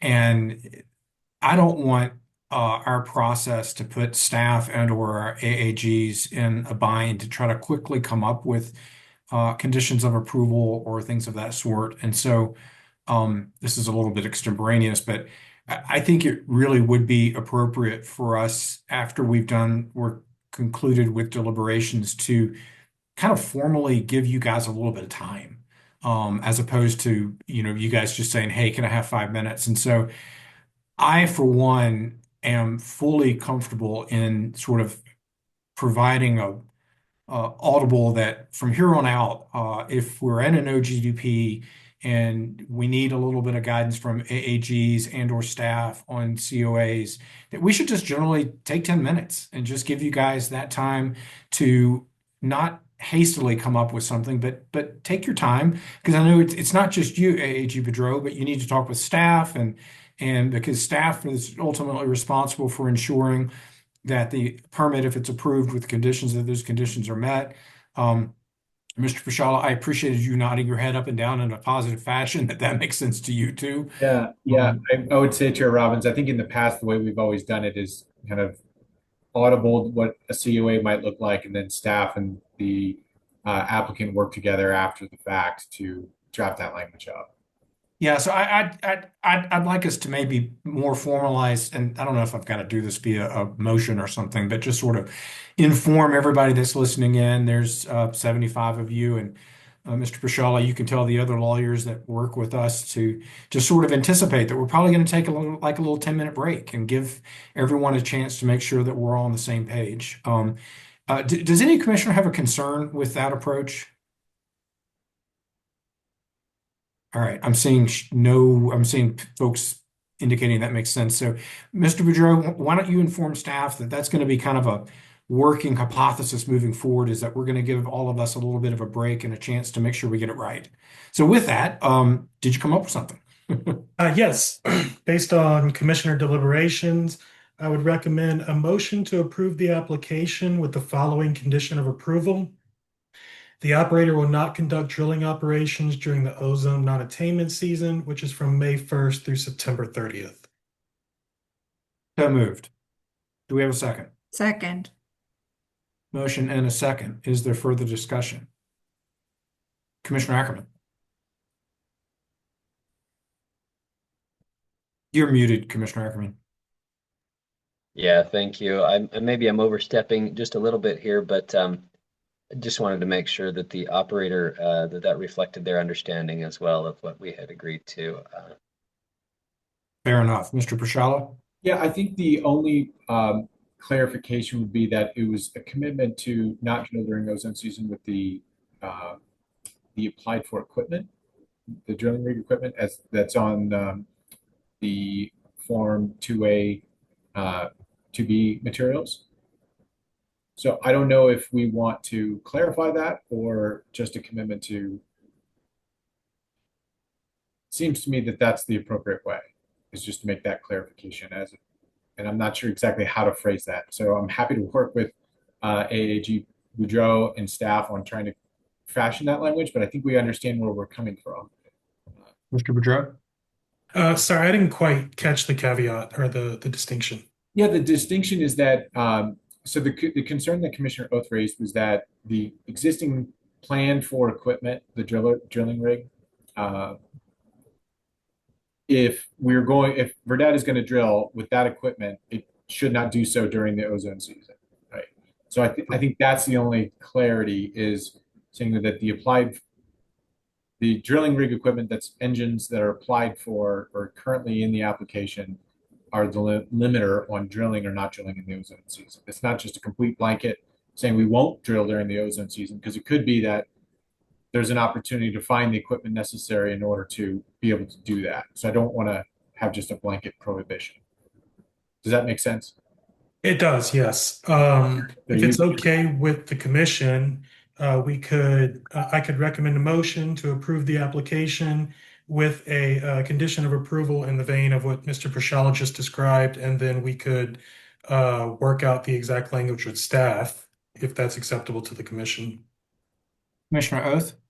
Thanks. And I appreciate that distinction. I think that I'm okay with that, but as the language is drafted, I would just want it to be clear that I guess I wouldn't just want it to say only with the equipment that is applied for, because that would potentially, and I'm by no means saying that this applicant would do this, but would allow even equipment that is non-compliant with the rule to also be allowed during the ozone season. And so it would just need to be saying, if they're going to drill during the ozone season, it needs to be in compliance with Rule 316. I think that would work. So we could say commitment to not drill during the ozone season. However, if any drilling during the ozone season needs to be in compliance with Rule 316, something like that. AG Bedreau? Yes, so it sounds like it would be a commitment to not drill during the ozone non-attainment season unless using equipment that is compliant with 316 C4 C2. That sounds good. And then we may have to wordsmith that a little bit after the hearing with staff, but so that being the case, I'd recommend a motion to approve the application with a condition of approval that if the operator will drill during the ozone non-attainment season, they will do so with equipment compliant with Rule 316 C4 C2. Okay, I amend my motion to reflect the revised motion identified by AAG Bedreau. I will second the amendment. All right, we have an amended motion. Is there further discussion on the motion? All right, seeing none, all those in favor signify by saying aye. Aye. Aye. Any opposed? All right, that motion carries. Again, thank you, Mr. Prashala, for working with us with the new rules, and for your client working with us as well. Hopefully, we've sort of identified a go-forward plan that works. And I would reiterate that as we move forward, we're going to potentially be taking a mandatory 10-minute break between deliberations and getting to votes to give everyone a chance to make sure we get it right. And that's what we're supposed to be doing here. So with that, I move that we adjourn because our the rest of our agenda is done. Any Second. position? A second, Commissioner Cross? All those in favor signify by saying aye. Aye. Aye. Any opposed? Thank you very much, guys. See you next week. Thank you very much.